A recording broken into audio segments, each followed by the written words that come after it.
Bonjour à tous, j'espère que vous allez bien. Bon, alors aujourd'hui les amis, comme tous les jours, on va faire le tour de l'actualité ensemble et on va rigoler. Oh là là, qu'est-ce qu'on va rigoler. Ah mais c'est même trop, hein. Je suis le premier à le dire, parfois on rigole beaucoup trop. Mais qu'est-ce que vous voulez, ce n'est pas de notre faute. L'actualité est folle. Comme chacun le sait, en France, dans notre pays, les locaux sont complètement locaux. Oui, je sais, elle est technique celle-là. Ah bah, faut être bilingue, bien sûr. Disons qu'à tout moment, je vous envoie un jeu de mots qui requiert un minimum de niveau de culture. Les locaux sont locaux. Ah mais je la note, hein, je la note. Mais avant de commencer, bien sûr, je vous invite à liker cette vidéo afin de mettre ma daronne à l'abri, effectivement. Le projet est simple, je vais lui fabriquer un igloo, j'ai besoin de vous. Bien, ceci étant dit, ceci étant fait. On va démarrer tout de suite avec la première information du jour, messieurs, dames. Et attention, quelle info! La direction du Leclerc de Nîmes a décidé de nous faire une pub, et comment vous dire ça? Bah, les gars ont pété un plomb, Non mais c'est quelque chose. Alors, je ne sais pas combien d'êtres humains ont été impliqués dans ce projet, mais le fait qu'aucun d'entre eux n'ait vu la dinguerie, ça me fout par terre. Non, ça me fout par terre. Sentez-moi l'odeur de cette pub pour le nouvel an chinois. Hé Greg, c'est le carnaval de Dunkerque? Non, pas du tout. C'est le nouvel an chinois du centre Leclerc de Nîmes. Profite de toutes les petites promotions. Non, mais moi je vais partir en vrille, les amis. Non, mais cette histoire, ça va se terminer en épisode de Beyblade. Hein. On va tous partir en toupie, on va se foutre sur la gueule. Non, mais c'est comme ça que ça va finir. Et le pire, c'est qu'un commentaire sur deux sous cette vidéo dit que ce n'est pas Raslar. Non.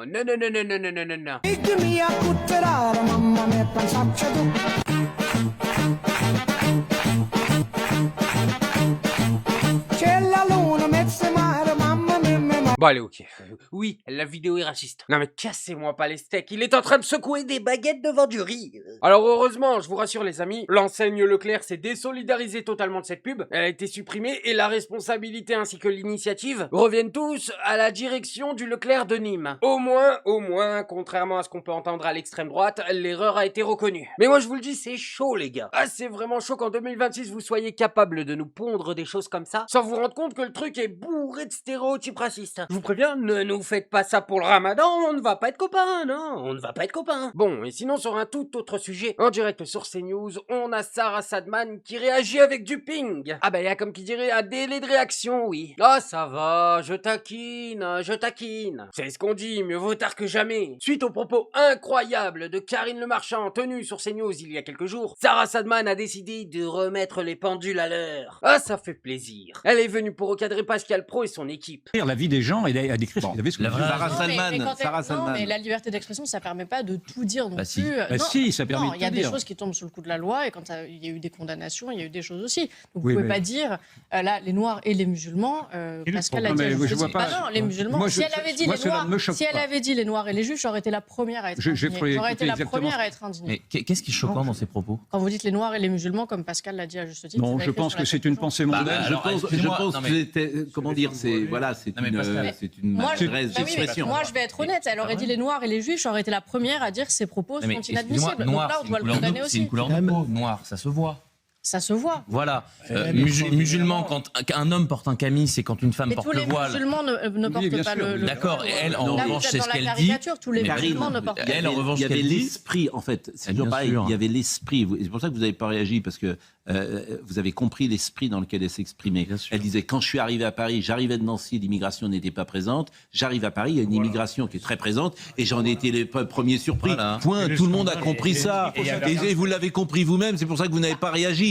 Et après, tu fais l'exégèse de la phrase en essayant de trouver une phrase. C'est la phrase, je crois, de Richelieu. Donnez-moi 10 lignes pour quelqu'un et je le ferai pendre. C'est totalitaire. Voilà, tout ça n'a pas de sens. Tout ça n'a pas de sens, à mon avis. Ah ben c'est bien.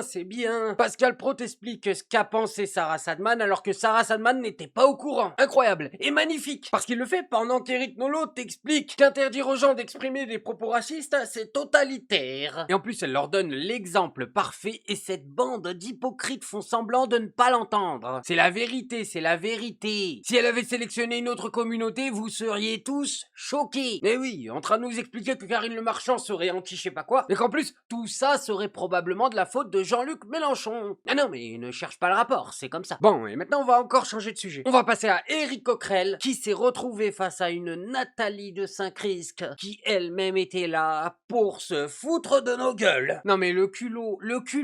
Oh, regardez-moi ça. Qui a le plus de chance d'aller au deuxième tour. Et pour justement être capable de vérifier ou pas votre pronostic, il faut être au deuxième tour. C'est pas mon pronostic, c'est celui des sondages. Oui. Ça veut dire qu'il va Beaucoup ont dit qu'il entamait une stratégie, une nouvelle stratégie. Attendez, excusez-moi, les sondages, c'était quand le deuxième tour des élections législatives? J'ai un trou de mémoire en juillet. Merci. Je comptais sur vous quand vous faites les. Attendez, on a eu tellement d'élections. Jusqu'à 19h50, c'est-à-dire tant que c'était les sondages, le RN était donné gagnant. D'accord. À 20h, il y a le résultat des Est-ce que ça veut dire que pour avoir vocation à rassembler, ce que c'est un certain nombre de journaux, bons ou méchants avec la gauche, on dit qu'il abordait une dédiabolisation, Jean-Luc Mélenchon, c'est-à-dire qu'il se mettait à devenir plus rond, plus cool. Ça va dépendre de vous, quoi. C'est-à-dire si vous continuez à le diaboliser. Moi, je ne diabolise personne. Je ne parle pas de vous spécialement. En général, on entend des émissions à longueur de temps qui. Enfin bon, passons. Bref, je pense que ça va dépendre aussi de vous. Nous, on va faire la campagne qu'on sait faire, c'est-à-dire peut-être.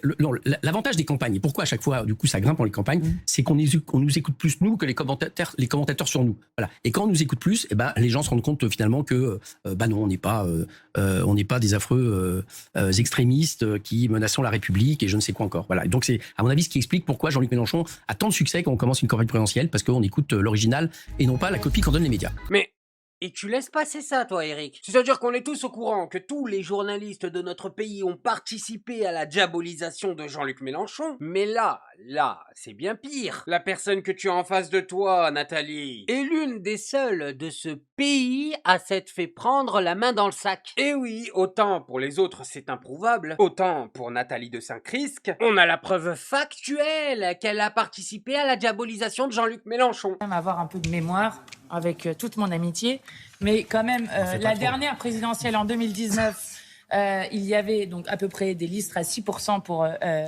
Monsieur Glucksmann et Madame Aubry. On était à peu près à ça. Oh là là, mais quel génie, quel génie. Elle a fait ça devant la caméra. Pour ceux qui n'ont pas compris, elle est en train de faire semblant d'écouter Mathilde Panot, tout en montrant un bout de papier à celui qui est à l'opposition pour lui dire de parler de Jean-Luc Mélenchon comme étant un problème. Sur le papier, c'est littéralement marqué JLM, un problème. Et après, ça vient te dire non, je vais pas participer à la diabolisation, moi. Bon, et maintenant, on va encore changer de sujet parce que oui, c'est bel et bien moi qui décide. Et ouais, je fais ce que je veux. Attention, moi je suis trop un rebelle. On va donc passer à Louis Boyard qui est venu en direct sur BFM TV pour nous parler de ce qui est pour moi l'un des plus gros problèmes de notre pays. Imaginez le monde dans 30 ans, 40 ans, 50 ans. On a un vieillissement de la population. On va avoir peut-être, en fonction de la dynamique démographique, près de 40% de personnes qui ne seront pas en âge de travailler et dont il va falloir s'occuper. Vous voulez que ce soit le privé qui s'occupe des personnes âgées? Je suis pas d'accord. Il faut embaucher des fonctionnaires pour s'occuper de nous quand on sera trop vieux.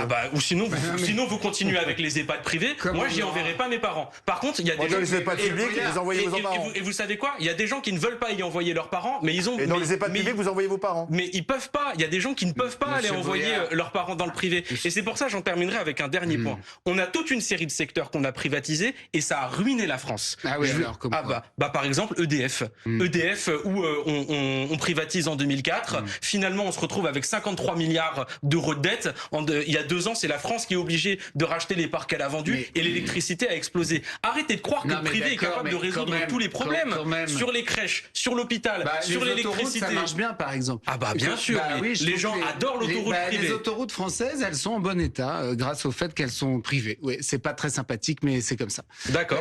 Ça a été financé par le public, on l'a donné au privé, à la fin c'est les Français qui payent. Bah attends, au prix des péages, elles peuvent être propres les autoroutes. Ils nous font payer tous les 20 mètres et après ils nous disent ah vous voyez comme c'est propre. Non mais franchement, on est bien ou pas? Mais allez vous faire foutre. On s'en fout qu'elle soit propre, on va pas dessus. Qu'elle soit propre ou pas, qu'est-ce qu'on en a rien à carrer? On passe par les nationales, on n'a pas l'argent. Non mais sérieusement, il a pris le pire exemple. Les autoroutes, y a pas pire.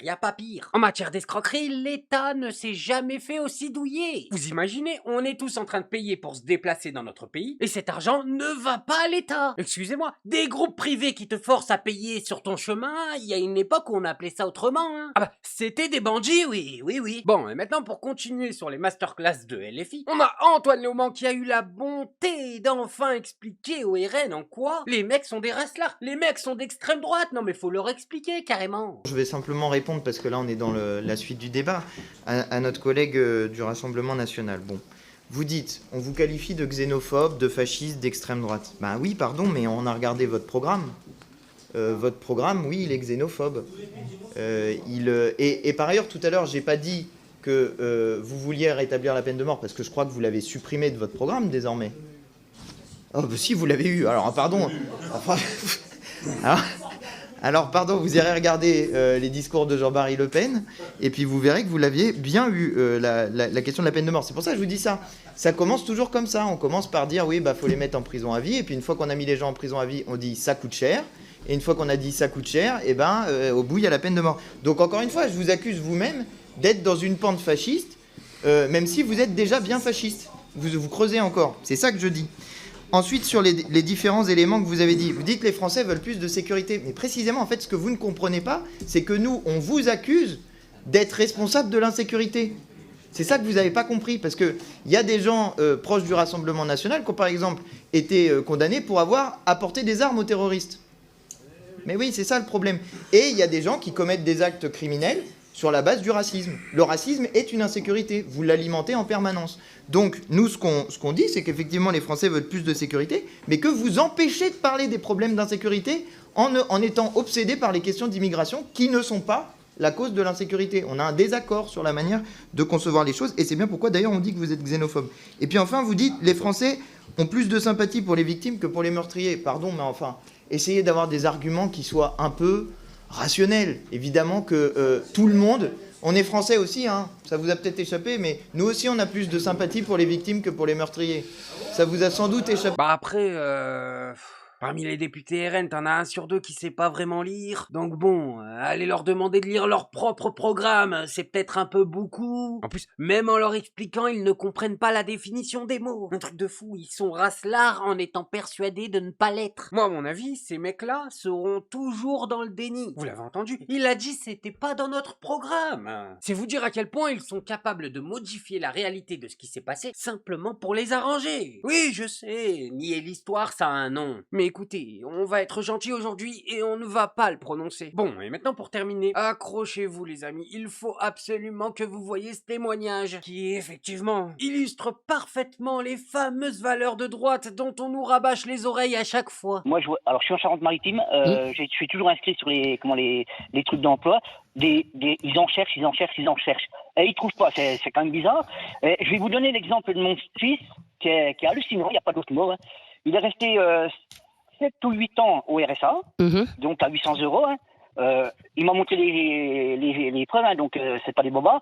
Je l'ai fait embaucher dans l'entreprise où j'étais à l'époque, l'année dernière. Ouais. Et là, il avait un bon salaire, il était à plus de 2002 ou 2003 net. Ah ouais. Ouais. Et l'entreprise a coulé parce que il y a eu des soucis au niveau des SAV. Bon, bref, la boîte a coulé. Il a été licencié économique. Il a droit, et il est toujours au chômage, à 1 900 € net au minimum sur 12 mois. Ça fait 10 mois qu'il touche cette somme-là.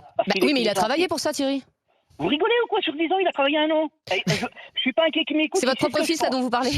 Oui, c'est mon fils, et il est au courant de ma pensée, mais je vais vous donner mon opinion, c'est qu'il serait bien con d'aller se casser le cul à 1 400 € alors qu'à rien foutre, il a 1 900 €. C'est le système. Oui, mais il va pas garder ses 1 900 € ad vitam aeternam. Là, vous le disiez, il est resté au RSA 7 mois à 800 €. Mais vous trouvez normal que quelqu'un qui est seul, qui a pas de charge parce qu'il vit chez son frère, puisse toucher 1 900 € net par mois sans justifier de recherche d'emploi? Mais oui, mais là c'est un bon exemple parce que c'est votre fils et vous le vivez au quotidien. Mais vous avez aussi beaucoup de gens qui sont au chômage et qui n'ont pas eu la chance de retrouver un boulot à 2 500 € comme votre fils. Et vous l'avez aidé, Thierry, sinon il sera encore au RSA. Oui, mais il profitera encore du système. Bah, profiter à 800 € par mois, ça doit pas être la joie non plus quand même. Des jeunes majeurs isolés qui sont pas du tout dans cette situation-là. Hein.